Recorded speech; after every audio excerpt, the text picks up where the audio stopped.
Do you sometimes struggle with strike, but you don't understand why that is? You're quite unsure during the golf swing as to why today feels different?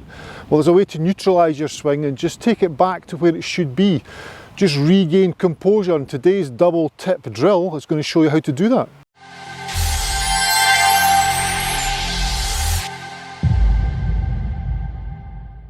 Right, we're on. Today I'm going to give you a little tip on how to identify what's happening through the hitting zone, just to make sure you can get your swing back on track. I've got two tips. One is to identify any issues that are going on, and the second one, number two, is to identify or recreate the feeling in which we want to have during the golf swing.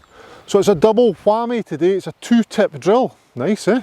So a really simple way for you to regain that composure through the hitting zone, or to be aware of what's going on through the hitting zone. Some days you get some crazy days playing golf, don't you? Sometimes I go out and play and it feels like it's somebody else's arms that are holding the golf club. Strange, it's just, you're disassociated from what's going on. And it's hard from there to register, where is the club face, where are my hands, what is my body doing? It's tricky to sort of identify why and where the problem is. And how do you fix that? So simple drill. Two-part drill. First part, go into the range, grab a mid-iron, lofted iron, anything that's simple. I've got 8-iron in hand, and hit some punch shots. But when you play the punch shots, don't play your normal little punch shot. You want to regain composure and feel of what's going on in the golf swing. You want to be aware of what's going on through the hitting zone. Is the face opening, closing, are the hands too active? Is it somebody else's arms today? Why do my arms feel like spaghetti? Take yourself onto the range, 8-iron let's say, playing some punch shots, so really just 3/4 back, 3/4 through, but keep your feet planted on the ground. Very little foot motion whatsoever, in fact none at all, trying to limit the feet altogether. Taking the lower part of the body out really focuses on what's happening through impact with the upper body. Does the body turning? Are the hands and arms connected? Is the club doing X, Y and Z? But you'll feel it if you keep the bottom half out. If you get too active with the bottom half, top half's all over the place. Of course, ideally we want the bottom half to be working, but on this drill we're taking out to understand what's happening more through impact. So address position, punch at 8-iron, no feet. No feet, just try and feel the top half. Okay, good, strike was good. Real good sensation there of the body turning through the shot. Good sensation there also of where the club face is at impact. Was it pointing left? Was it pointing right? I could feel that more rather than the whole body turning through. It was upper body that did the job. Imagine you're in a fairway bunker. You would keep your lower body as quiet as possible. It's all hands and armsy. So trying to feel impact, feel what's going on. Again, I'm feeling that, I'm feeling the compression. These are quite good shots, to be fair, but just understanding that reducing that bottom half, keeping those feet flat on the ground, is going to give better sensations or better feeling of what's happening through the hitting zone, because it's all upper body.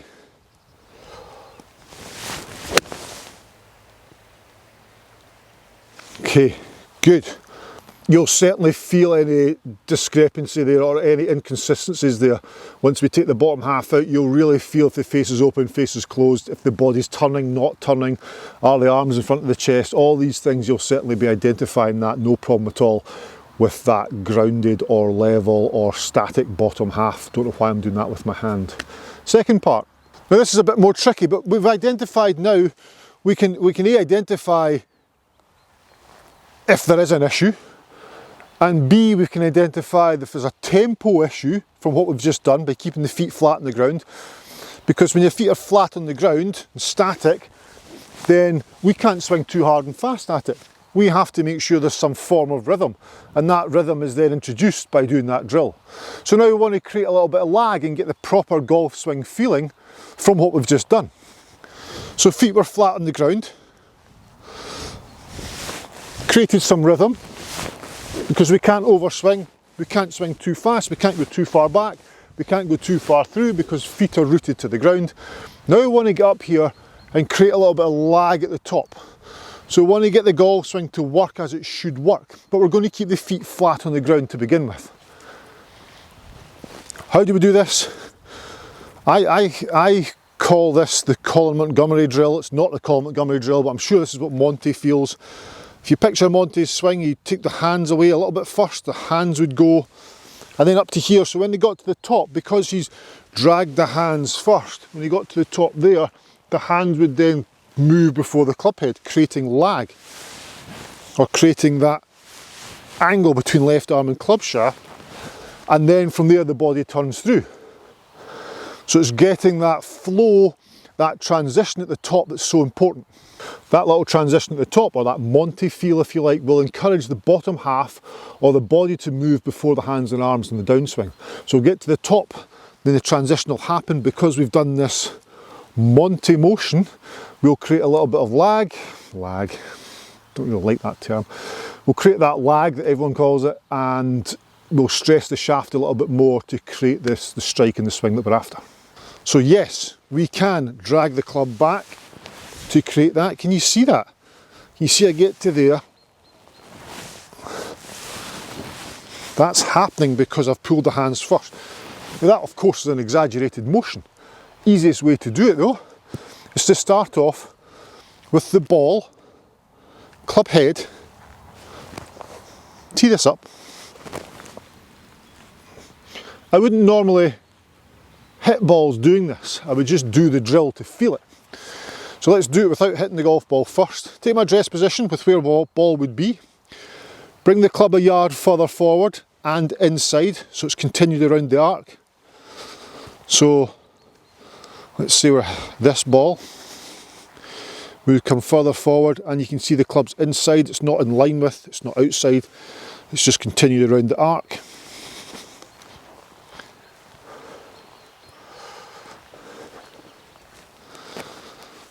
There we go. So we'll start there, inside, around the arc, and then from there we'll just take the club back. And of course this motion, my hands are going to lead because the club head's further forward, so my hands will lead back and I'll create that lag. Creates freedom, loosens up the hands, loosens up the forearms, loosens up the shoulders.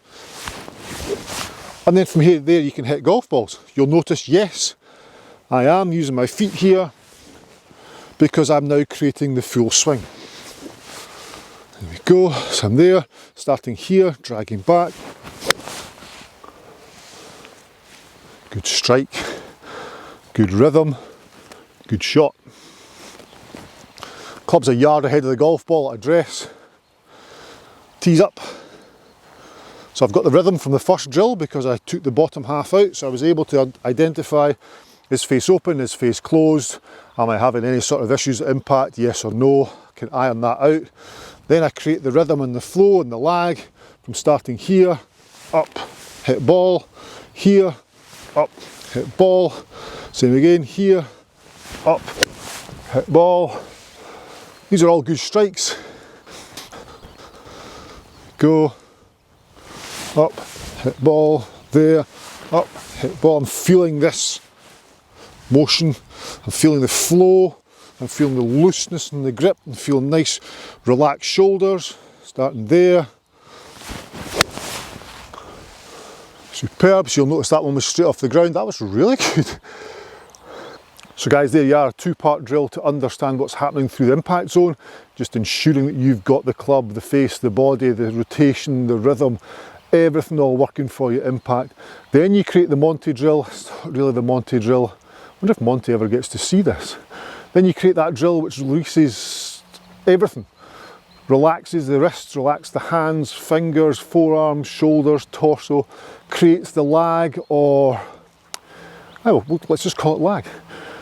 Stresses out the golf shaft and creates that nice flowing golf swing that we need, so we can regain composure, we can get the golf swing back from those two moves. We just need to make sure we get to the range with a mid-iron and give ourselves the best chance to go out there and do that. Have you subscribed yet? Of course you have. Brilliant, thank you. If you've not, come on then, now's the time. Let's get it done. Cheers, see you next video, bye-bye.